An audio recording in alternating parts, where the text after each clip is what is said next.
Apertei.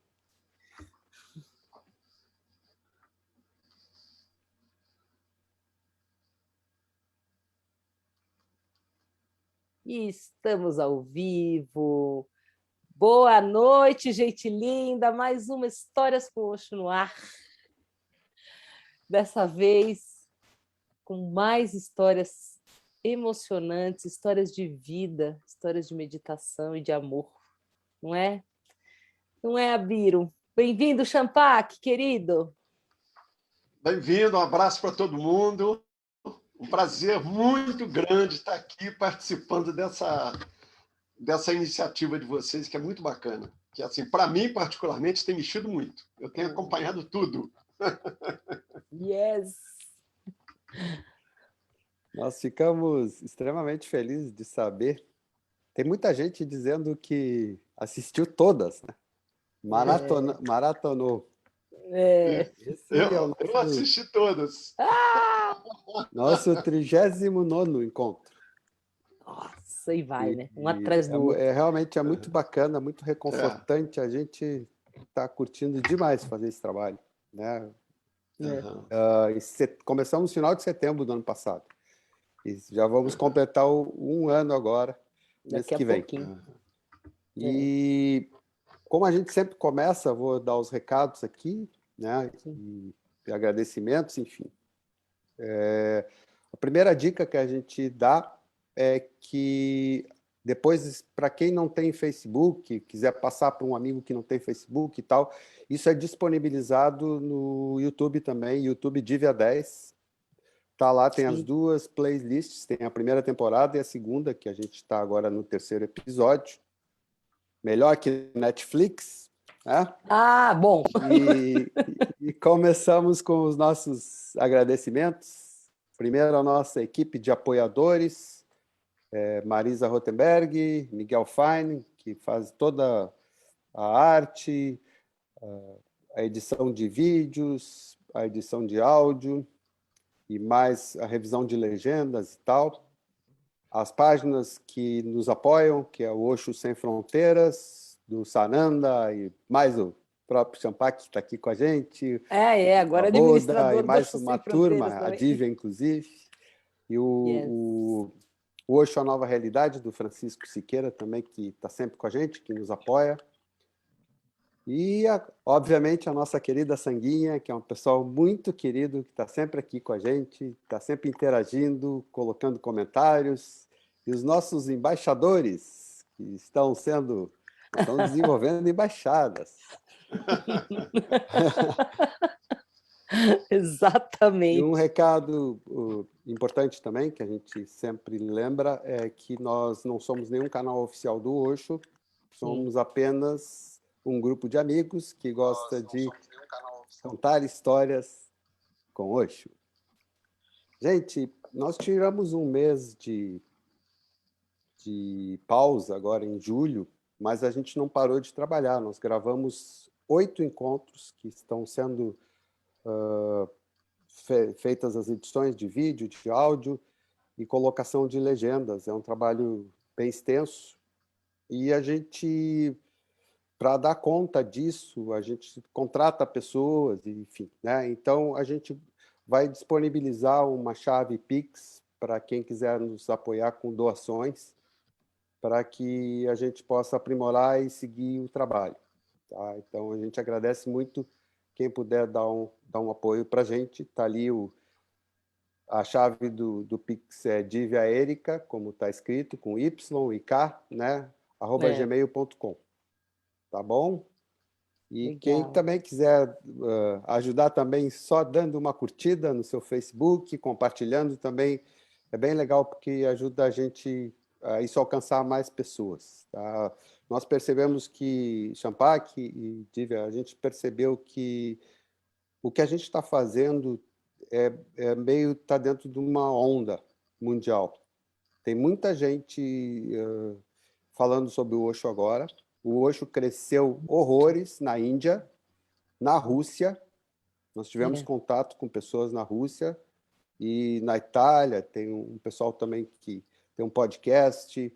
E está chamado sendo feito um Osho Love. documentário Não, sobre Love o Osho. Osho, está quase pronto, por um sannyasi, também está sendo feito. Então, isso faz parte de uma onda meio global. Assim. Eu acho que depois lá da série do Netflix, isso acho que mexeu com todo mundo. De uma certa forma, as pessoas resolveram também falar outra parte da história que não é contada ali, que é só o enfoque na fofoca, no escândalo, né? E a gente está no contando assunto polêmico, né?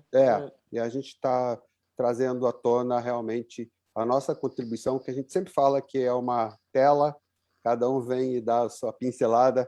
Estamos fazendo um grande quadro do Osho contando as nossas histórias. A Silvia aqui, Pinheiro Medeiros, está na Dinamarca também, complementando aqui. Você estava falando do crescimento. Enfim. Silvia, como é que a gente sempre pergunta? Vamos começar, adoro fazer essa pergunta, adoro porque isso vai puxando um novelo, né? De delícias, né? De delícias. Champaque, querido, como é que foi que Osho te catou? Como é que ele catou você ali no coração? Me conta. Tem uma história que eu acho que acontece com muita gente, mas aconteceu comigo o seguinte: eu sou aposentado do Banco do Brasil, né? O Banco do Brasil, assim, eu entrei no Banco do Brasil, foi meu exílio lá em 66. Eu era presidente de diretório acadêmico. O diretor da faculdade falou: o negócio está pegando, porque os militares estão vindo aqui de noite, a Uni está clandestina, vocês estão distribuindo material contra a ditadura, amigos meus foram embora, e eu tinha passado num concurso do banco que eu fiz assim no chute. Eu falei, opa, aí eu entrei para o banco. Entrei para o banco, fui lá para o interior, num lugar que não recebia jornal, não pegava televisão, fiquei lá 6 anos, foi meu exílio. Uau. Voltei e vim trabalhar no estado do Rio. Eu estava trabalhando numa agência quando, na época, comecei a me interessar por yoga, por relaxamento, comecei a querer ler o que era budismo, zen budismo, e um colega me deu um livro para me ler. O livro chamava Tantra Suprema Compreensão. Ai, que lindo! Só que eu comecei a ler o livro e comecei a achar, quem é esse cara aqui que parece que ele está achando que ele é Jesus Cristo, está falando aqui como se... Né?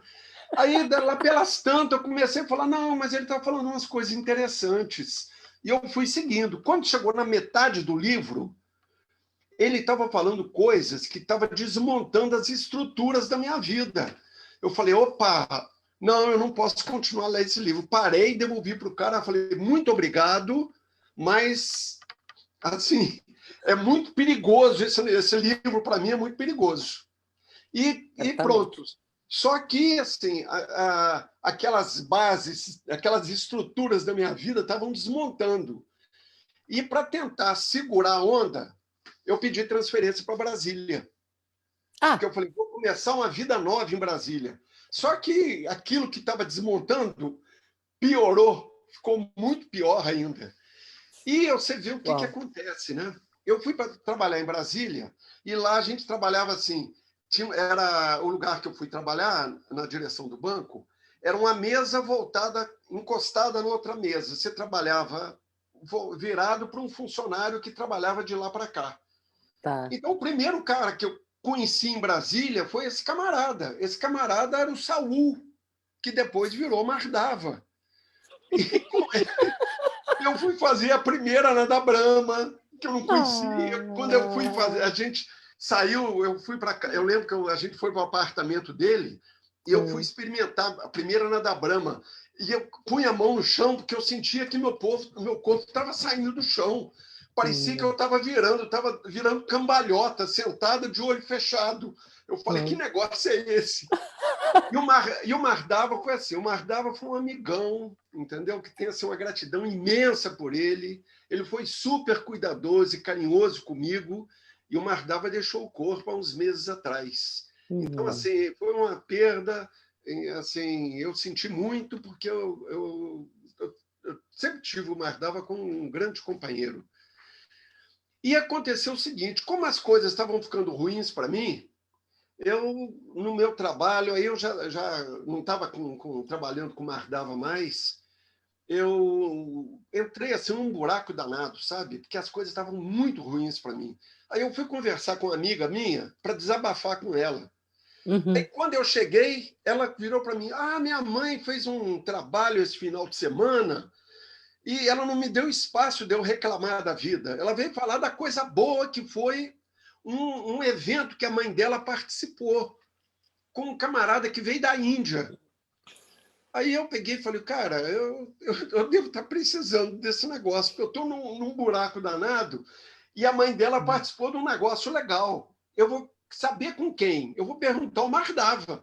Aí eu ligo para o Mardava: "Mardava, você soube de um camarada que veio aí da Índia?" Ele falou: "Não, eu participei, é o Prashantan." Aí Ah! eu falei: "Como que é? Ele ainda anda por aí?" Ele falou: "Não, ele veio e já foi embora." Eu falei: "Como que eu faço?" Ele falou: "Não, vai lá no lugar lá onde aconteceu, é no Instituto Ser. Procura um Nadiste lá."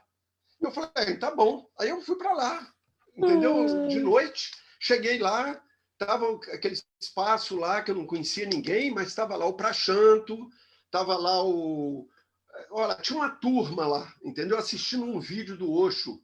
E Ah, Aí eu conversei com o Nadish. Nadish. Ele virou e falou assim: "Ó, eu vou te falar o seguinte, você está parecendo um zumbi. E eu acho assim, eu vou assim, faz uma sessão com minha mulher, porque é capaz de ser melhor você fazer uma sessão com ela. Não sei, tá me batendo isso." Aí eu fui fazer uma sessão com a Taruno. E a Hum. Taruno, e eu assim, do banco eu fazia as contas, né? Eu fiz uma sessão de massagem com a Taruno, e essa sessão custava, era 60 não sei o quê, não sei se era, acho que não era reais ainda não, era 60 alguma coisa. É. E ela falou comigo assim: "Olha, o melhor é você fazer um trabalho que eu tenho aqui, um grupo que reúne toda terça e quinta, e é um trabalho com várias pessoas, tem umas 15 pessoas que participam." Porque ela falou: "O que eu estou sentindo é o seguinte, você está morrendo, você está precisando de energia, movimentar energia no seu corpo. Você não está precisando de massagem." Aí eu fiz logo as contas. A massagem dela custava 60 alguma coisa. O trabalho que eu pagaria por mês, 60. Eu falei: "Uai, então ela não está querendo ganhar meu dinheiro. Porque uma sessão ela ganha 60, ela está mandando fazer um trabalho que eu vou ter 2 vezes, vou fazer 8 vezes por mês Por e vou pagar 60. os mesmos 60." Eu falei: "Não, então essa pessoa, essa tal de Taruno, ela está querendo me ajudar, ela não quer Ah, ganhar meu dinheiro." Olha, isso Champaque, aí... Oi. típico de que, quem trabalha em banco, né? que ano É, foi isso? Que ano foi isso? isso foi em 85. Em 85. 85, é. No final de 85 para 86. E Uhum. assim, aí a partir daí, a Taruno falava comigo: "Ó, faz esse trabalho." Eu falei: "Ô, legal." Aí tinha um trabalho do Prashanto, ela falou: "Não, tá muito cedo para você entrar no trabalho do Prashanto, porque ele é muito pesado. Você agora faz um outro trabalho." Depois eu fiz um trabalho com o Satibode, com a Marga, e a Taruna é que me orientava: "Faz isso, faz esse que vai ser bom." Eu Uau. fui e pronto. Olha, tipo, o primeiro semestre de 86 foi isso. E Ai, que aí delícia. eu entrei logo, pedi Sânias, resolvi pedir Sânias. Eu lembro que eu fui lá no Instituto Ser, o Prachando estava lá e ele falou: "Não faz isso não, cara, você vai entrar numa história, continua com a sua vida lá no banco, do jeito que você está, que está muito bom, cara. Não mexe com isso não." Que danado. Aí eu falei: "Não, não."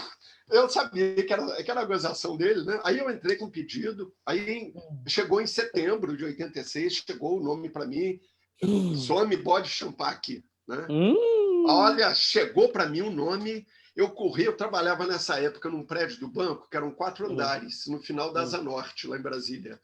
Eu Hum. fui assim, mesa por mesa, e falei: "Ó, a partir de hoje, ninguém me chama de Ronaldo mais, a partir de hoje eu sou Champaki." Fui pedir a todo mundo, rodei assim. Uau. E aí começou, e assim, um ano depois eu fui para Puna. entendeu? Tá. Foi a primeira ida para Puna. Então, assim, essa parte inicial aí de como que eu cheguei no Osho, eu acho que é mais ou menos isso. E aí tem outras etapas que vêm, né? Como é que é o significado do seu nome? Como é que foi receber e entrar em contato? É flor da consciência, né? Então, assim, eu teve uma época que, para mim, era o florescimento da consciência. Tinha época que eu trabalhava que era ter consciência da flor. Então, eu tinha que trabalhar o lado amoroso, o lado de ternura, de carinho, de afeto, entendeu? Então, sempre oscilou isso, entre o florescimento da consciência e a consciência da flor, entendeu? Super legal, foi muito bacana. Muito lindo, muito lindo, muito lindo. Como Champaque, muda e como dança, né? Como é que foi a reação dos seus colegas de banco? Conta um pouco para mim. Olha, a história do banco, eu acho que é legal até assim, porque isso emendou e aumentou com a minha primeira ida à Puna, né? Eu fui 6 vezes à Puna. Uau. A primeira, eu pegava assim, eu tinha licença-prêmio no banco de 3 meses, tinha aquelas passagens que você comprava ida e volta com 3 meses, o visto da embaixada era 3 meses, então eu fui 6 vezes assim, eu ia, ficava 3 meses e voltava. Delícia! E nesse começo meu, e a primeira ida para Puna, eu me tornei um maluquinho do departamento. Putz, imagina. Entendeu? Se fosse hoje, eu estava na rua. Mas, naquela época, o banco era uma mãe.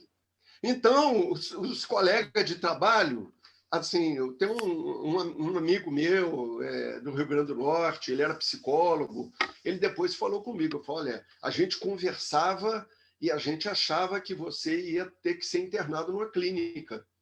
Era a opinião. O pessoal achou lavagem assim, cerebral, pirou, essas histórias, esse cara né? pirou.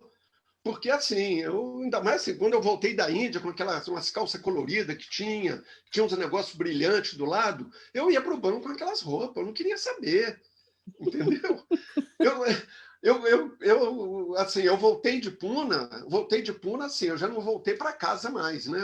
O casamento acabou ali, eu já fui morar com os outros sannyasis. Já foi para a comunidade. E a história minha, assim, eu há pouco tempo eu mandei uma mensagem para uma chefe minha, agradecendo toda a paciência que ela teve comigo. Porque, assim, eu saía de casa, nessa época era assim, bom, eu saí de casa, o que a vida está preparando para mim. Eu saía, eu lembro que eu comprei um Chevette, um Chevette ferrado, a tinta dele já estava, toda a comida já estava nos arcão. E eu pegava o carro e ia para o banco. Se alguém virasse e falasse assim, carona, eu falava, isso. O cara falava assim, você vai para onde? Eu falei, não, você vai para onde? O cara falou, eu estou indo para Sobradinho. Eu falei, então é para lá que nós vamos. Porque a vida está colocando para mim que eu tenho que ir para Sobradinho. Aí, eu, ao invés de chegar 8 horas no banco, eu chegava 9, 10 horas. A minha chefe virava e falava assim, Champaque, porque aí todo mundo já me chamava de Champaque, né? Champaque, algum problema? Eu falei, comigo não, e com você? Tem algum problema contigo? E eu estava chegando 2 horas atrasado. Aí o pessoal, assim, eles começaram a dar serviço para mim, aquele serviço de colocar coisa em ordem alfabética, essas coisas que não compromete, porque o cara era eu virei um maluquinho, entendeu? Vamos cuidar dele. Cara, eles cuidaram de você. Era isso. Eu fui um maluquinho durante 2 anos, eu fui um maluquinho no banco. Ai, que delícia, gente. Eles Essa foi a reação inicial, né? Uhum. Aí depois tem outras histórias. Teve a minha segunda ida para Puna, que aí já foi outra coisa, né? Ai, meu Deus. Gente, que coisa boa. Maluquinho do banco. Mas era uma época de contracultura também. Claro. Não, tinha um pessoal que movimento curtia. social muito forte também. Aí eu tenho duas passagens importantes. Uma foi que, quando eu fui para Puna, eu fiz um trabalho. Quando eu dei o estalo de dar uma virada, foi num grupo que eu fiz com o Fritjof, com o Rahassia, que foi entrevistado. Então, assim, é um cara que marcou, assim, foi um marco na minha vida também, porque foi ali que eu saquei num grupo que, assim, o meu grande problema, eu era um cara condenado a ser infeliz. E ele trabalhou comigo, não, cara. E sabe quando você está naquele ponto que o cara fala aquilo que você precisa, e virei e falei, não, cara, eu, eu, eu não estou condenado a ser infeliz, eu posso trabalhar a minha felicidade. Então, dali, assim, eu resolvi dar uma virada na minha vida ali, lá em Puna, e eu mudei a partir dali. E uma outra passagem importante foi com a Diana, a filha da Mangala, que devia ter uns 2 anos. A gente, nessa época, a gente ia muito para uma chácara que o Mardava tinha, na beira da Lagoa Formosa, ali lá perto de Brasília. É perto de um lugar chamado Brasilinha, que é Planaltina de Goiás. E lá perto tem essa lagoa, e a gente ia para lá. Então, a gente era comum, a gente ia, de lá a gente saía a pé, ia para umas cachoeiras, a gente sempre tinha uns programas que a gente fazia. E a Diana, porque né, eu saí de casa, fui morar numa casa no Lago Sul, onde morava a Mangala, morava o Rupantar, o nosso, o Rupantar, o argentino, morou o Antoine, que era francês, então era uma turma. E ali era uma festa essa casa, né? Assim, de 15 em 15 dias, a gente tinha uma festa que todo mundo ia para lá, a gente dançava até 2 horas da manhã. Então, é assim, ali era uma beleza essa casa, né? E a Diana era filha da Mangala, que morava lá, tinha 2 anos de idade. E quando a gente ia para a casa do Mardava, quem carregava ela na cacunda era eu. Então, a Diana é uma história, porque a gente, uma vez que estava lá na casa do Mardava, na beira da lagoa, eu estava lá, eu estava no quarto e ia brincar com a Diana. E a gente colocou colchonete pelo chão toda, e ela virou e falou assim, vão brincar? Eu olhei assim, eu falei, vão brincar? Como que vão brincar? Aí eu senti o meu bloqueio, a minha dificuldade, a questão da espontaneidade, a questão da naturalidade, aquilo que o Osho dizia lá naquele livro, lá no Tanta Suprema Compreensão, que toda hora ele martelava, que era ser simples, espontâneo e natural. E eu falava assim, putz, grilo, como é que eu consigo romper com essas coisas e poder relaxar e assim brincar, entendeu? Porque ela falou, vamos brincar, e ela virou, ela plantou bananeira, ela rodava para lá, para cá, e eu parado ali olhando, sem saber onde que eu começo, entendeu? Uau. Então, assim, foi um toque assim importantíssimo para mim, esse toque da Diana, que tinha 2 anos de idade, nesse período aí, né?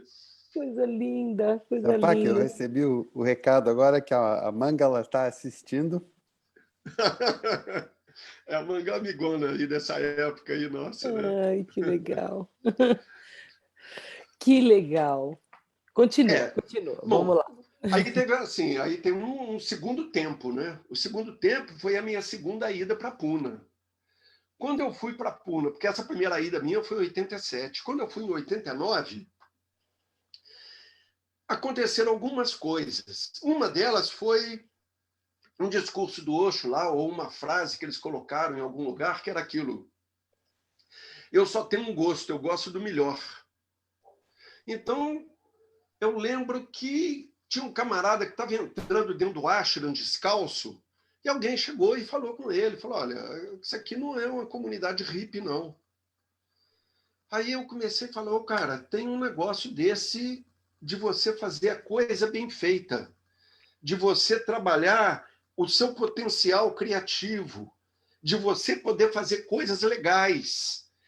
E esse negócio eu passei aí, esses 3 meses aí, de 89, com essa coisa na cabeça. Eu fui para lá, foi quando eu fui com a Komala. Aí eu voltei no começo de dezembro, e acabou que o Osho deixou o corpo em janeiro, né? Eu já tinha voltado. E nesse período, também eu trabalhei uma série de coisas mais, né? Porque eu vejo assim, eu vim lá de trás de uma programação de muita repressão. Então, assim, eu lembro que, assim, antes de eu chegar no Sânias, eu tinha uma ideia de mim que eu era um cara dividido. Eu não era um cara inteiro. Eu tinha essa percepção. eu não conseguia estar inteiro, espontâneo nas coisas, eu era muito dividido. E mesmo quando começou a história do Sânias, tinha a história das repressões minhas e a história do desafio de viver o prazer e de viver a alegria. Então, isso era uma questão que batia para mim. E eu tive uma oportunidade de ter uma consulta com o Ráfia, que para mim foi, olha, muito importante. Ele conseguiu dizer para mim, assim, de uma maneira que bateu lá no fundo do coração, de desmontar alguns nós que me bloqueavam e de me liberar, assim, para poder entrar e viver o prazer e a alegria. E eu lembro que, nessa época, eu lá em Puna, né, eu tive uma oportunidade de fazer uma coisa que foi legal, de eu virar e falar assim, não, hoje eu vou ser tudo que eu quero. Então, de sair e assim, ir para uma festa, e nessa festa eu vou dançar tudo, eu vou namorar quem eu quiser namorar, e sabe? Então, de sair fora das coisas que me prendiam, que me travavam. Então, assim, eram experimentos que você podia fazer ali. Puna era esse campo aberto que você podia viver tudo. Entendeu? Você namorava, você saía, você beijava e transava, e tudo que pudesse aparecer, aparecia, você vivenciava. E, junto com isso, essa coisa eu só tenho um gosto, eu gosto do melhor. Então, esse troço bateu para mim e eu voltei para o Brasil no final de 89, que tinha havido uma mudança de governo, estava havendo uma mudança na direção do banco, e dezembro era a época que o pessoal, todo mundo saía de férias. E o chefe desse departamento que eu trabalhava, que mexia com treinamento dentro do banco, ele queria fazer o nome dele para ele não perder a função. Então, ele fez uma reunião e falou assim, eu quero um treinamento que mexa com a qualidade de atendimento. Quem pode fazer isso? Aí ele falou, e olha, os bambambãs, que eram os camaradas cabeça, o fulano estava de férias, o outro estava de férias, o outro estava de férias. Eu virei e falei, eu posso fazer. Aí todo mundo, cara, esse é um maluquinho. Maluquinho. Como que ele vai pegar para fazer esse treinamento? Olha, cara, mas aí eu já vim com essa outra história de fazer o melhor, de trabalhar a minha criatividade. Olha, eu montei um projeto dentro do banco que atingiu assim todas as agências, um projeto assim que foi revolucionário, porque cada agência elegia um grupo para fazer pesquisa junto ao público externo, como que estava a qualidade do atendimento, e não passava pelo gerente da agência. Os funcionários elegiam um grupo para poder fazer isso. Olha, isso mexeu. Teve agência que era assim, que falava, não, o problema do atendimento é o gerente daí. Cara, isso deu problema. Isso teve gerente que foi afastado depois por conta disso. E esse projeto assim, foi um sucesso. Entendeu? A partir daí, quiseram fazer um outro trabalho para mexer com os caixas do banco. E aí, nesse trabalho dos caixas do banco, eu montei um treinamento, um seminário de final de semana, onde eu incluí 5 textos do Osho, eu incluí a gravação da meditação Guiberish, com silêncio depois, entendeu? Agora, para treinar o pessoal, porque isso ia atingir os 50 mil funcionários do banco. Você tinha que preparar instrutores para sair, para nos finais de semana dar um curso. Então, eu reuni numa semana 200 instrutores do banco, na outra semana 200 instrutores. E naquele fim de semana intermediário, que os 400 estavam lá em Brasília, eu reuni esse pessoal, onde hoje é como chama? O Centro Cultural Banco do Brasil, CCBB, lá em Brasília, era o auditório desse departamento de treinamento. A gente fez uma nada brama com 400 pessoas. Uau. E no dia seguinte, esse pessoal foi para a ABB, lá de Brasília, nós fizemos uma dinâmica de manhã com as 400 pessoas. Entendeu? Sensacional! Foi fantástico. E assim, e isso deu um resultado tremendo. entendeu? Imagina. Então, aí, eu já deixei de ser o maluquinho e já passei a ser considerado diferente, entendeu? Já foi uma outra situação que eu já fui Legal. viver aí nos anos 90, 91, nessas coisas, né? Sim, Então, sim. é uma segunda parte assim, minha relativa ao banco. E, logicamente, a turma de Puna ficou sabendo, porque eu comentei tudo isso, mandei relatórios disso para lá. Uhum, Aí foi uhum. onde, entendeu? Eu já estava envolvido com o Osho Times, aí já tinha a história do jornal do Osho Times, Uhum. que a gente já estava fazendo em Brasília. Aí eles quiseram que fosse criado um instituto Osho Brasil, oficial, para poder ser agente da Osho Internacional junto às editoras do banco.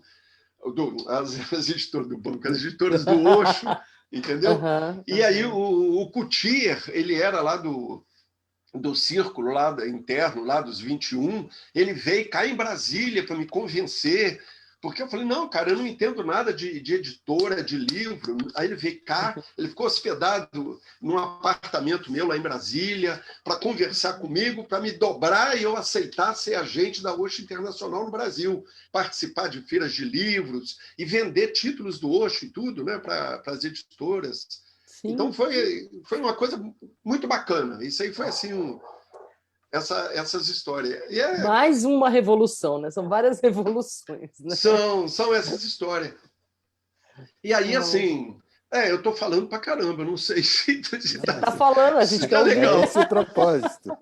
Pode É falar. Então, tá beleza. Bom, aí tem uma história aí importante aí, que foi a história do Osho Times, né?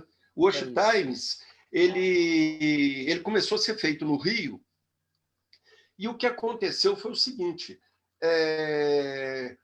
a Haskell ajudou, parece que ela, segundo consta, eu não tenho certeza disso, mas a conversa que teve foi essa, que ela ajudou, ela bancou as 3 primeiras edições do jornal. Só que assim, você faz um jornal, faz 1.000 exemplares e faz o que com ele? Aí você tem ali um monte de jornal, como que você vai distribuir isso no Brasil? Então, aquilo ficou encalhado e eu não sei quem lá que estava na frente cuidando disso no Rio, foi lá em Brasília, fez uma reunião, conversou lá. Era uma pessoa que conhecia o Batorre me chamou, a gente chamou o Mardava e fizemos uma reunião. O Batorre, eu e Mardava, para que a gente pudesse assumir o jornal. E eu fiz uma proposta. A Rassata, no Rio, ela trabalhava nessa área de informática e ela tinha uma lista imensa de nome de sannyasis no Brasil inteiro com endereço. Então eu peguei e falei, gente, vamos fazer o seguinte, eu vou escrever uma carta e na minha cabeça assim, tinha que ser manuscrita para poder passar a energia no papel que ia chegar até a pessoa para ver quem se dispunha a receber pelo menos 5 exemplares do jornal na sua cidade e depois, se precisasse, pedisse mais. E eu mandei para umas 200 ou 300 pessoas. Naquela época, o correio era baratinho, você pegava, mandei essas cartas, e quando a gente teve assim a resposta suficiente para vender 700 jornais, nós fizemos a primeira edição com 1.000 exemplares. Aí mandamos. Nessa época, correio, se mandar impresso era super barato, era questão de centavos, era coisa assim. Então, você dobrava aquilo, colocava o nome da pessoa e mandava. Mandou para Manaus, para Belém, Fortaleza, Rio Grande do Norte, Rio Grande do Sul, para todo lugar, e volta e meia alguém, manda mais, que eu já vendi. Tinha gente que pegava o jornal, colocava na banca, nas bancas eles vendiam o jornal. Olha, e foi uma aventura muito legal. E aí tinha uma... Aí, ó, mostra aí, Bi, um Osho Times aí, para mostrar para a galera como é que era. Exatamente, isso. Era grande, né? Era Era grandão, grande, né? era legal, Aí, ó. Ai, A que gente, legal. Era maravilhoso, meu. Muito chique. Osho Times. durante mais ou menos 1 ano e meio, a gente fez em Brasília, depois Sim. o Ansu assumiu ele lá em Porto Alegre, depois o Jayen assumiu ele em Curitiba, e depois ele parou de ser feito. Mas eu lembro de uma situação por causa dessa coisa minha, né? Porque eu sempre tive esse negócio assim do organizador, né? Aquela coisa. Então, nessa hora aí entra, tem que fazer certo, tem que fazer assim, tem que organizar. E eu lembro de uma vez que a gente estava lá no apartamento, né? Que era o chamado imóvel funcional, né? Era apartamento do banco que eu ocupava, né? E a gente fazia a reunião do jornal lá. E eu lembro que teve uma vez que o Mardava me deu um puxão de orelha, porque eu comecei a falar, não, vamos fazer assim, fazer assado, fazer assim, fazer assado. Mardava virou e falou assim, o Champar, aqui, ó, trabalho do Osho não é Banco do Brasil, não, tá? Você não está no Banco do Brasil, não. Isso aqui é outra coisa. Aqui a gente faz assim, a gente medita, tá? A gente escuta o coração. Isso aqui não é Banco do Brasil, não. Eu lembro desse puxão dele assim, que eu falei, cara, aquilo baixava assim. Baixava. As reuniões da gente eram ótimas, porque aí apareciam os colaboradores, as pessoas que ajudavam, porque quando o jornal ficava pronto, a gente imprimia lá em Brasília, né? O Guiano, ele fazia traduções, a gente pegava alguma matéria dentro do Brasil, mandava, e ele incluía tudo, fazia os fotolitos, que ficava muito mais barato lá na Índia. Quando tinha alguém vindo para o Brasil, trazia, a pessoa punha aquilo no correio para a gente em Brasília, a gente levava para a gráfica e imprimia. E tinha uma coisa legal, que nesses cursos que eu dei no banco, teve um momento que foi interessante para o banco, que alguém saísse e fosse em todas as capitais para apresentar um desses projetos que eu fiz. E, logicamente, quem estava desenvolvendo o projeto era eu, então eu que ia conduzindo. Então, cada lugar que eu ia passando, tinha as pessoas, os sannyasis daquela cidade, entendeu? Então, eu tinha uns esquemas comigo, assim, o banco me pagava diária, eu ia lá para Manaus. Aí eu ia lá, eu fiquei no apartamento da Unimani. A Unimani, ela até escreveu artigo para a gente, e ela vendia jornal lá em Manaus. Aí, assim, a diária que o banco me pagava, essa diária ficava para o jornal, entendeu? Ajudava para o jornal, eu ficava na casa dela. Eu fui para Entendi. Fortaleza, fiquei lá na casa do Achara, e a gente ia saindo, entendeu? E assim, Entendi. eu fiz um tour pelo Brasil de divulgação do jornal, de participação com essas pessoas que eram colaboradoras, e foi assim, foi uma aventura, foi um negócio super legal, entendeu? Uhum. Bancado Bom, pelo Banco do Brasil, eu fazia o serviço do banco e, ao mesmo fazia, tempo, claro, eu, estava eu trabalhando fazia... também, né? exatamente. Foi Uhum. muito legal. Champac, Oi. o Achara está Legal. aqui Ah, e estava falando, eu distribuí muitos Osho Times, adorável. não, era uma coisa É, legal, era uma coisa, porque isso punha a gente em contato, né? Punha a gente em contato. E as pessoas escreviam também, mandavam artigo, a gente mandava para o Guiano incluía lá dos fotolitos que ele fazia na Índia, né?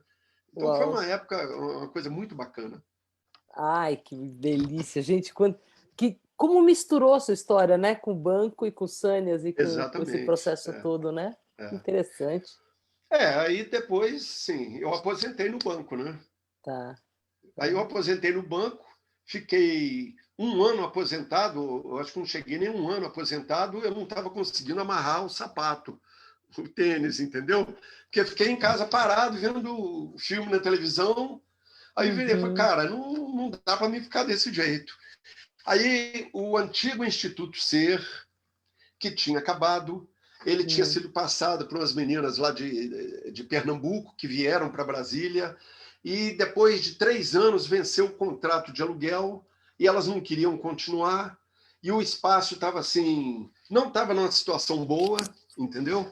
E eu estava aposentado, eu adorei aquele espaço, né? O Instituto Ser, para mim, foi a virada da minha vida, né? O marco, para mim, tudo era ali, era o contato que eu tinha com o Saniás, era muito no Instituto Ser.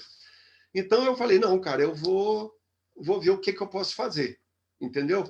Então elas tinham as contas para pagar, tinha um 13º, não tinha sido pago dos empregados ainda, de dezembro, e eu estava em janeiro para assumir o espaço.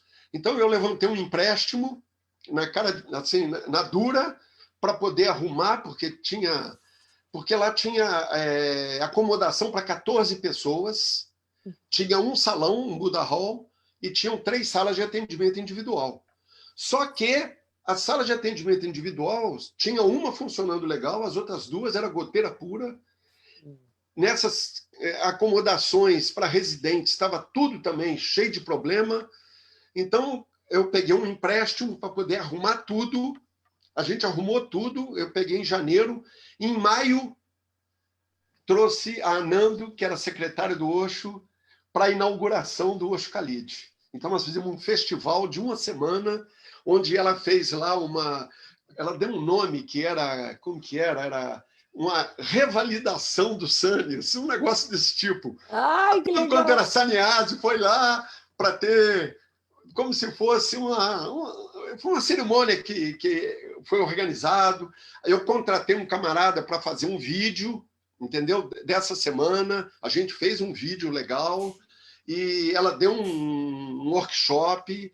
Ela teve um dia que ela foi contar as histórias interessantes e curiosas do Osho, porque ela tinha um contato direto, que ela era secretária dele. Claro. Então, olha, foi um negócio muito bacana, entendeu?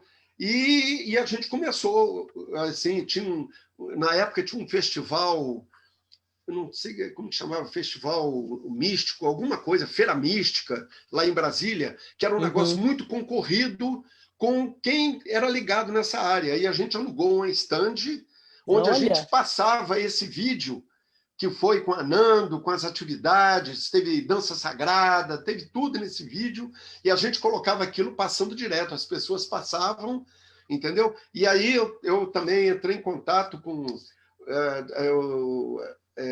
um amigo nosso, Amiricho, lá em Brasília, né? A gente fez uma proposta com ele de trazer tudo quanto era CD de meditação, os vídeos do Osho, eram todos os livros, na época, assim, todos os livros do Osho em português a gente tinha para vender, todos. Então, a gente tinha um estoquezinho, eu procurava ter, assim, no mínimo 5 exemplares de cada um.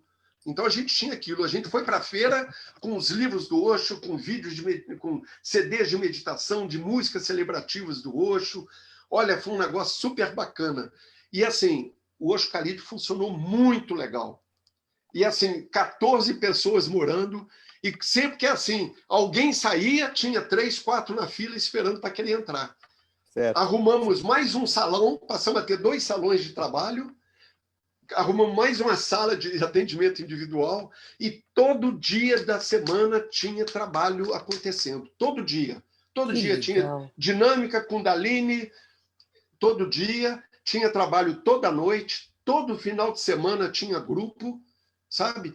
A gente trazia muita gente lá de Pune para poder participar. Foi uma época muito bacana, muito bacana. Que rico, que rico. Ficou quanto tempo que ficou? Olha, ele foi de... Eu tive na frente de 97 a 2003. Foram 7 anos. Uau. E ele funcionou ali dessa forma, bem ativo. Champak, tem bastante interação aqui que eu estou acompanhando. Né? A gente vai passar algumas interações a aí para você. A Prashanti, Hakim, Sadara, o Gitacharya, o Nirava, Lícia Kilma, o Achara mesmo que eu já citei, Guian Antar. A Prashanto, o Sônia Sátio Bergamaschi e Alexandra Reski, Sávia Maria. E a Sávia fez uma pergunta aqui, deixa eu só achar. Ela estava no... Qual foi o ano que mudou o nome do Instituto Ser para o Osho Khalid? É justamente essa história que você está contando. O Instituto Ser, quando passou para essas meninas lá de Pernambuco, ele mudou o nome para Osho Marra. Então, ele funcionou 3 anos com o nome de Osho Marra. E aí... quando eu assumi, eu pedi a Puna mandou o nome de Osho Khalid para mim. Então, era o nome oficial, registrado em Puna, de Osho Khalid. Tá. Foi a partir de 97, né? Você falou. Quer dizer, ali ele passou assim, de Instituto Ser, foi para... Que, na verdade, o Instituto Ser ele era um centro de meditação, que era Osho Sahaja, se não me engano. Sarraba, eu acho que era Osho Sarraba. Foi através do qual eu pedi meus sannyas, né?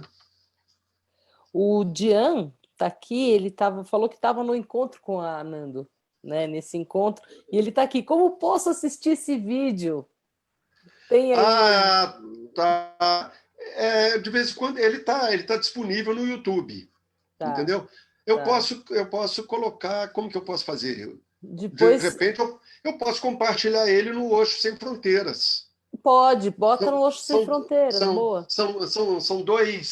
são dois, como se diz? São dois capítulos, entendeu? Tem o primeiro e o segundo, os dois. Isso. Perfeito. Queremos! Tem uma pessoa aqui, Agora. a Silvia Pinheiro Medeiros, está nos vendo da Dinamarca, ou não, na Dinamarca, Osho Risk, falou. Risk, ela falou, né? É. Não é que você estava falando que o movimento Osho estava forte no mundo, né? Uhum. Ai, que legal, gente, um monte de gente aqui, ó. O Mário Xavier acabou de colocar um link do YouTube, pode ser que seja, né, alguma coisa referente Mário a Xavier isso. ou Nirava? É o É o Nirava. É Nirava? o Nirava, é. Ele está disfarçado de Mário Xavier? Tá. Ai, que delícia. Que mais? Vamos lá, continua. Deixa eu parar aqui. Oi.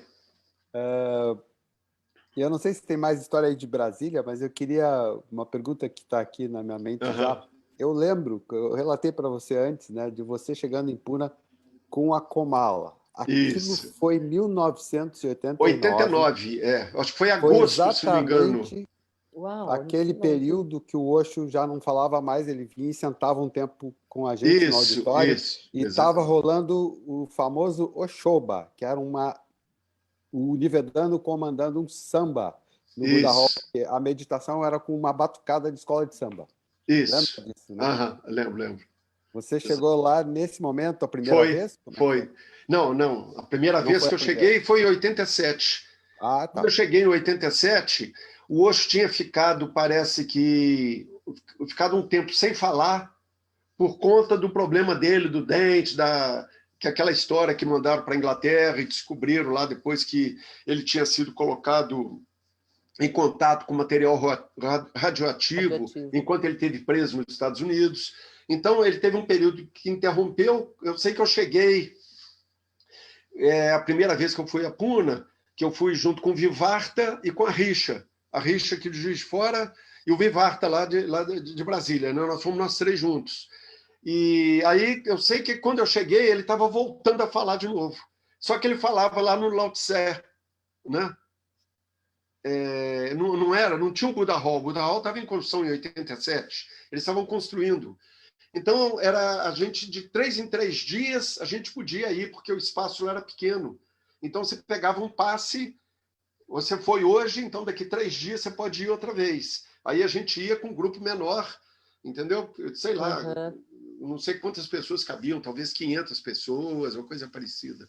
Ai, que demais. O Buda Hall estava sendo arrumado. A gente fazia meditação naquela chácara atrás, que eles tinham recém-comprado, e eles punham a lona no chão e fazia com os bambus, com lona por cima, para a gente poder fazer dinâmica, fazer as meditações, tudo num local improvisado, enquanto estava arrumando o Buda Hall.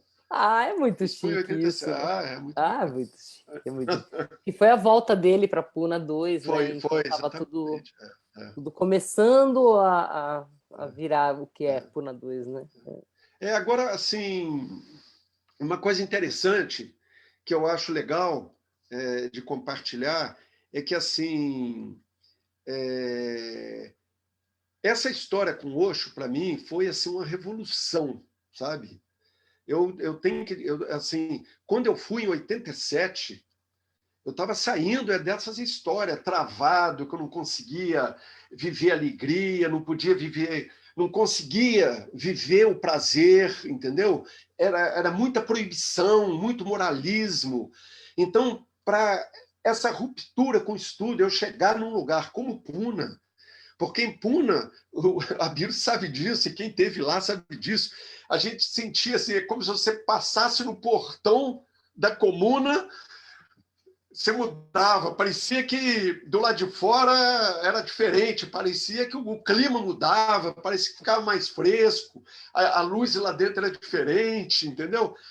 Tudo Ai, arborizado, todo mundo, era aquele negócio, amorosidade com todo mundo, você sentia, sabe? Então, olha, foi um choque tão grande que, assim, os últimos 20 dias meus em Puna, eu não consegui ficar em Puna. Eu fui fazer um tour pela Índia.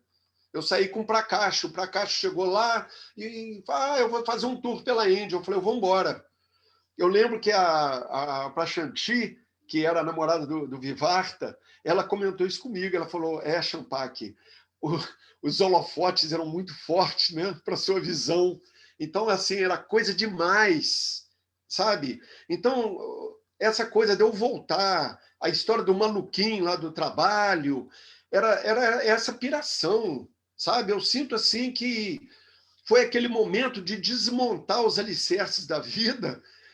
Gente, e assim, o ambiente, o grupo de sannyasi, sabe? É o que me acolheu, é o que me abraçou naquilo, sabe? Eu imagino assim, aquela virada que eu dei de sair o que eu era para poder viver prazer, viver a liberdade, de trabalhar a criatividade. Tudo isso só foi possível porque tinha um grupo que me abraçou, entendeu? Então, por isso que, assim, quando eu aposentei, eu falei, não, aquele Instituto Ser, eu vou trabalhar para levantar aquilo de novo, porque aquilo foi o, o ombro amigo que eu tive, a mão que me foi dada para me poder caminhar, para poder conduzir, entendeu? Aí, quando eu volto a segunda vez, né, que eu tenho uma sessão lá com o Ráfia, que ele me libera a porção de travas que eu ainda tinha. Gente, olha, assim, é gratidão, né? O que eu posso sentir? É gratidão. Eu, assim, sem qualquer pretensão, eu sinto hoje, eu estou muito mais inteiro hoje, eu estou muito mais presente hoje na vida, no que eu faço. Hoje eu faço uma caminhada me percebendo inteiro enquanto eu caminho. Eu volto e sento para ficar meus 40 minutos de silêncio, que é a minha rotina hoje, eu sento ali quieto, assim, e eu acesso espaços que, assim, eu não podia imaginar que existia isso lá atrás, entendeu? Eu não chegaria se não tivesse esse caminho aí do Osho, não tivesse a mão do Osho lá, me colocando aquele livro lá atrás, que eu não conseguia acabar de ler, entendeu? Me colocando esses desafios, o Fridjof, o Ráfia, a Diana falando comigo, o Mardava, que foi a primeira pessoa que eu conheci em Brasília, logo o Mardava. Né? Quer dizer, eu podia ter sido qualquer pessoa, mas não, era o Mardava que estava ali. Né? Então, gente, ó, é muita gratidão. É muita gratidão para poder ver tudo isso. Eu me sinto isso, sabe? É o que eu sinto. Mas é isso. Champak, querido. que Tem mais um maravilhoso. contemporâneo aqui, o Satibod, também está com a gente aqui. Satibod, eu fiz trabalho com ele lá no começo, antes até de pedir Sânias, eu ainda fiz. O Satibod tem um lance que eu não esqueço dele, que foi assim, o primeiro trabalho que eu fiz com ele, e que era assim, eram, sei lá, umas 30 pessoas, né? Então tinha que formar pares, né? De preferência um homem com uma mulher. E assim, eu fiquei de olho numa garota lá que estava, né? Nessa época, eu não tinha nem 40 anos de idade, né? Era meninão ainda. Aí eu fiquei de olho, assim, tal. Aí na hora de formar, chegou um cara na frente e tomou ela como par. Aí na hora de compartilhar as coisas, cada um era para falar, eu peguei e comentei isso. O Satibod virou e falou assim, cara, por que você não foi? Né? Era aquele negócio, você está afim de passar por essa porta? Vai e passa. Você está afim de estar com a pessoa? Vai lá e esteja com a pessoa. Então, eu lembro que foi um toque que ele deu para mim, que eu, nas minhas travas, as minhas inibições, os meus bloqueios, eu não conseguia ir. E ele foi assim, deu aquele empurrão. Eu lembro assim, foi super importante. Obrigado, viu, Satibode? Você está ouvindo? Ai, Eu lembro querido. disso até hoje. Ele falou aqui, sua honestidade e integridade, meu amigo. Ah, querido. É um pessoal Muito, muito legal. muito bom. É um caminho de muito aprendizado Muito aprendizado. constantemente. Constantemente, sem querer. Sem É, querer, é, o aprendizado acontece. é. Eu não sei, Maravilhoso. a gente tem um tempo mais ou menos para essa entrevista, né? Isso aqui não vara a madrugada, né? Eu sei disso. Você me lembrou, quando você fala isso, né? É uma história até que eu contei na primeira, na número 1 que a gente teve, que eu contei a minha história, né? Um pouco. Uhum. E eu lembro, isso foi o início de 89, que foi as últimas palestras do Osho, que ele começou a falar 4 horas por dia. Você sabe dessa Foi. história, Eu né? lembro disso. Você soube dessa história. E tudo começou, acho que com um grupo de seminaristas que estudava lá em Pune, mas era proibida de ver o Osho. E quando eles estavam voltando para a Europa, tinham terminado o curso lá em Pune, no seminário, estavam voltando, daí eles se permitiram ir, sentaram lá na frente, aquele bando de padre, na frente do Osho lá, e o Osho descascou cristianismo, Jesus Cristo, ele esculhambou com tudo. E a partir do dia seguinte, eles escreveram um monte de perguntas para ele e tal, e essas perguntas viraram um livro, e ele começou a falar essas 4 horas, era todo dia aquele negócio, né? 4 horas, 4 horas, 4 horas. E teve gente que reclamou, e eu lembro, um dia, sempre tinha os anúncios antes dele chegar, né? A banda dava uma parada e a pessoa pegava o microfone e dava os avisos da comunidade e tal. E a pessoa falou o seguinte, acho que era a Manisha, né, que fazia as perguntas na época, ela disse, olha, o Osho mandou o seguinte recado, tem gente que está reclamando que ele está falando 4 horas, pode ser que hoje ele fale até amanhecer. Então, quem quiser pode ir embora. Ninguém arredou o pé e ele falou só as mesmas 4 horas, mas ele se repetiu por um bom tempo isso. Daí, quando você está falando aqui, a gente tem um tempo ainda, né, Tidja? Temos um tempinho, deu 1 hora agora. Tá. Temos um tempinho ainda para a gente Eu ia concluir. colocar isso. Fala. Tem um filme aí que assim, a turma, pelo menos lá em Brasília, assim, eu fiquei sabendo lá e parece que quase todo mundo assistiu o filme, que é o Sansara, né? Sansara é um filme que é maravilhoso, aquele filme. E ele tem a história do camarada, né? Que ele foi para o mosteiro, mas ele ainda tinha coisas para resolver na vida, que ele foi resolver essas coisas e depois ele volta outra vez para o mosteiro, né? E eu tive algumas questõezinhas, né? Porque tem uma opção de história aí que não dá nem para entrar nela, porque o tempo vai... Né? A história do Instituto Osho Brasil, tinha um boletim que funcionou aí durante vários anos, o Osho Conexão Brasil, que era tipo uma revista online que eu produzia ela, as pessoas mandavam material para mim, e eu fazia e distribuía por e-mail, né? Tinha, sei lá, 3.000, 4.000 pessoas que recebiam isso aí. E aí aconteceu de eu dar uma parada, que foi quando eu vim para Juiz de Fora, voltei para cá, porque minha mãe estava viúva e começou a dar algum trabalho e precisava de um apoio, entendeu? A minha irmã tinha falecido. Aí eu voltei para Juiz de Fora e me desliguei de uma movimentação.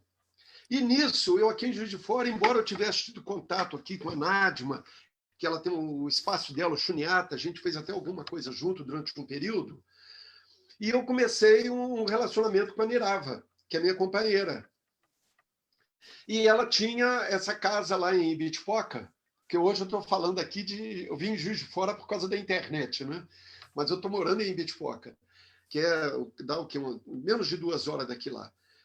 E eu comecei uma história com ela e essa história ela me possibilitou várias coisas, né? Não só assim, a Nirava é uma pessoa que eu também tenho um agradecimento grande, sabe?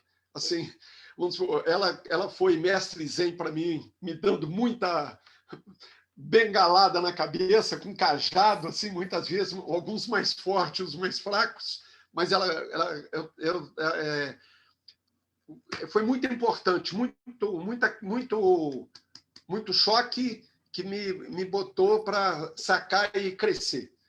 Mas me deu essa oportunidade do contato com a vila e o contato com o pessoal, porque Ibitipoca é uma vila de 1.500 habitantes, ou menos que isso até, e eu comecei a ter o contato com as pessoas, fazendo amizade com as pessoas, e como que é um lugar muito bonito, e tem um parque estadual lá, que é muito visitado e tudo, tem muita gente legal que foi para Ibitipoca para curtir a natureza. Então, eu descobri muita gente legal, entendeu? Pessoas que escrevem, fotógrafos, gente que veio do cinema, gente que de opção de coisa. Então, tem um pessoal legal para conviver, e que não era um pessoal ligado ao Osho. Então, eu tive o meu momento de poder vivenciar a porção de coisa. E nisso aí acabou que entrou na história de agrofloresta, a gente formou um grupo e fui ler de teoria de Gaia e entrar na história de contato com a terra e plantar. E disso aí evoluiu para a própria comunidade. Eu fui entrada para a associação de moradores e quer dizer, foi um processo de sair daquele foco da história da meditação e acrescentar um outro lado. Então, eu coloco assim que foi a história do estar no mundo.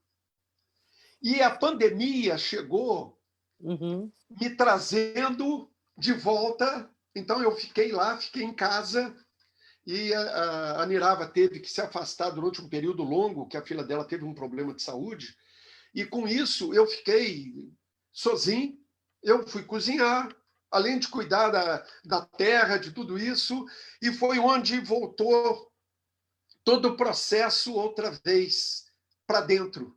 Então eu senti o seguinte, que a ida, eu fui pouco a pouco entrando no estar no mundo, e com a pandemia eu comecei o processo do sem ser do mundo. Então, continuar no estar no mundo, mas o sem ser do mundo. Então, assim, voltar com força na história da meditação, na história sei lá, das leituras, e voltar a fazer traduções de textos do Osho, as coisas que eu gostava de fazer e que voltei a fazer com muita força. Então, eu sinto que é o momento que eu estou vivendo hoje. Eu queria comentar isso como assim, como nesse final de tempo, que é mais ou menos o que eu estou vivendo hoje, entendeu? Fantástico. Fantástico, e culmina aqui com a gente também, nesse movimento Osho forte que está acontecendo nas férias com Osho, né? E aí já junta tudo, e lá vem Osho aí pela frente, né? Eu tenho que dizer para vocês também, assim, da minha gratidão por esse trabalho de vocês, porque esse trabalho de vocês, ele veio muito junto com essa história da pandemia, de me trazer de volta, de me puxar, entendeu? Assim, muitas lágrimas rolaram aqui assistindo muitas entrevistas, teve muita coisa, revendo muitas pessoas queridas que vieram dar os seus depoimentos. Então, assim, gente, isso para mim ficou assim, a terça-feira se tornou aquele dia sagrado, entendeu? Que assim, passar de noite, eu vou estar presente lá, que eu quero ver como é que vai ser. E sempre tocava, né? Tocava muito. Foi muito legal. Ai, que delícia! Tem tanta gente ainda para vir, tão bom! Tem uma fila imensa. Tá renovado por algumas temporadas. Gente, já a gente vai fazer 1 ano, tá? Só para lembrar vocês. A gente começou que dia? Olha, tem uma fila grande, tem muita gente que convidar ainda. Você que está nos assistindo, aguarde que sua vez vai chegar. Então, com certeza. Isso nem dá para chamar de trabalho, porque é diversão pura para a gente. Prazer, é deleite, é Muito derramamento legal, de Muito legal mesmo. amor, Tá é curtindo. satisfação. São vários níveis, né? Porque a gente no início começou com uma brincadeira, eu e a Divi ali, sem nenhuma pretensão, jamais imaginei que ia ter esse desdobramento. Eu ainda falei para a Biro, eu falei, a gente faz qualquer coisa a gente apaga se não der certo. Exatamente, exatamente isso. E a primeira coisa que nos passou assim foi a gente estar criando conexões, né, fazendo sinapses, né, de Osho, né? E a segunda, o insight que veio também de olha, isso aqui é um tributo ao Osho, né? A gente está aqui abrindo o coração, contando as nossas histórias. E o terceiro que a gente se deu conta, tivemos encontros lindíssimos, né? Tivemos satsang aqui, e que a terceira constatação, assim, o terceiro insight que se teve é que isso é um fenômeno global e atual. Que isso está Muita gente acontecendo não só fazendo isso aqui, em a outros gente lugares. encontrou um casal que está fazendo um podcast, eles estão radicados na Itália e tal, tivemos contato com eles. Eles fizeram uma entrevista com o Suará também, que está no canal dele no YouTube, que é o Timeless Teaching. E eles... Chama-se Love Osho, o canal deles, para quem Love Osho quiser. Podcast, é um italiano e uma russa. É um casal lindo então, que faz 3 anos fizeram fazendo 150 entrevistas até agora. Olha. Com toda a velha guarda lá de Puna, todos que estão vivos ainda, né? Porque recentemente, inclusive, tem uma entrevista que eu gostaria de ver. Se você quiser, eu mando para você, Champaki, da Nilam, que foi secretária do Osho. Sei. Recentemente ela deixou o corpo, circulando. mas ela deu há uns 9 anos atrás, me parece que foi, ela deu uma entrevista que eles dividiram em 18 capítulos, está maravilhosa. Ela conta as histórias desde o princípio, as histórias mais engraçadas que você pode imaginar com o Osho. A gente coloca no Osho Sem Fronteira também, Biro. Né? Vamos colocar no Osho Sem Fronteira também. Vamos colocar lá, para mais pessoas poderem assistir, né? E a gente avisa. Tá bom, Champaki. Beleza. Essa hora é sempre difícil. Não, vamos embora, vamos tomar um chá. O Hakim está dizendo aqui que precisa mais um capítulo. A gente vai ter retornos. Você já está inscrito. A gente nunca mais vai parar, gente. Não se preocupa, não. É uma delícia isso aqui. Tá bom, Champaki. Mensagens finais. Quer falar mais alguma coisa? Quer compartilhar mais alguma coisa com a nossa sanguinha querida, luminosa, como diz o Gita? Eu vou lembrar aqui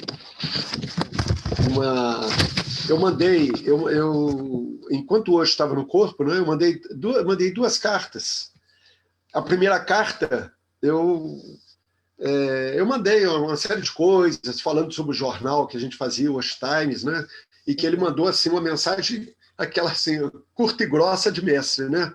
Não seja um missionário, seja a mensagem. Então, era um negócio, para mim, foi muito forte, mas assim, eu continuei muito tempo missionário, entendeu? Com certeza. Até sentir, né? A gente tem aquela fase que assim, esse negócio do Osho é muito legal, eu vou mandar isso para o fulano. Até eu virar a coisa, e isso é muito legal, é para mim. Então, hoje, assim, tudo que é coisa do Osho que eu vejo é para mim, é para mim. Se for para outra pessoa, que legal para outras pessoas, mas eu vejo tudo que eu leio do Osho hoje assim, isso é para mim. O que ele está falando para mim? É porque é aqui que tem que bater, né? E num outro eu fui dizer de como era legal ser discípulo dele, como que ele foi importante para mim, e quis falar por som de coisa, ele pegou e botou assim: o que transpira entre um mestre e um discípulo é um dos picos de experiências inexplicáveis. Não destrua isso com qualquer explicação. Então, tudo que eu tentei falar com ele, do que eu achava que era legal, é assim, não explica, fica com isso, guarda, né? Tinha um vídeo do Osho que é umas montagens que eu nem sei, eu vi isso, para mim era muito impressionante, que fizeram um negócio muito legal e que ele sempre aparecia a voz dele dizendo assim, não fique com a pergunta, não busque pela resposta, não busque a resposta, fique com a pergunta. Então, a pergunta que é a coisa de você estar buscando, é da busca, move, fique com a busca, entendeu? Porque você querer a resposta, querer a meta, não, é aqui, é o que vem, né? É muito legal isso. É o que eu acho que é bacana por aí. Maravilhoso, Isso. maravilhoso. Pac, Fique com a pergunta, né? Isso. Não seja um missionário, seja a mensagem, é Exatamente. lindo também. Lindo. É sim. eu vou fazer o meu agradecimento aqui lendo uma mensagem da Prachante, da Jane Prachante, para você, tá? Tá, amigona. Gratidão a você, Champac, pelas suas indicações na tradução, e quero dizer também que muitas lágrimas rolaram assistindo muitas das entrevistas. Obrigado, Dívia, Abiro, amigo querido. Champac, Ai, querido. um beijo para você. A gente fica em contato. Bom. Muito obrigado. Isso. Tá bom. Um abração para todo mundo.